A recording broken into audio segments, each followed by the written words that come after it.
আমি মাননীয় প্রধানমন্ত্রী শেখ হাসিনার পক্ষে আমি ক্ষমা প্রার্থনা করছি, মাপ চাচ্ছি যে তিনি অসাবধানে রাজাকার শব্দটি ব্যবহার করেছেন, রাজাকারের নাতিপুতি ব্যবহার করেছেন।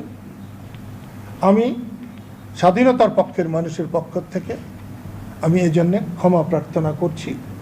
আমি বড় ভাইয়ের জন্য ক্ষমা চাইছিলাম, আজকে একেবারে খালাস নিয়তে একজন প্রবীণ মানুষ হিসাবে, একজন মুক্তিযোদ্ধা হিসাবে মাননীয় প্রধানমন্ত্রী বঙ্গবন্ধুর কন্যা, যে বঙ্গবন্ধু আমার অস্তিত্ব, বঙ্গবন্ধু আমার রক্তের না হতে পারে, আমার রাজনীতির পিতা, আমি সেই বঙ্গবন্ধুর হত্যার প্রতিবাদ করেছিলাম।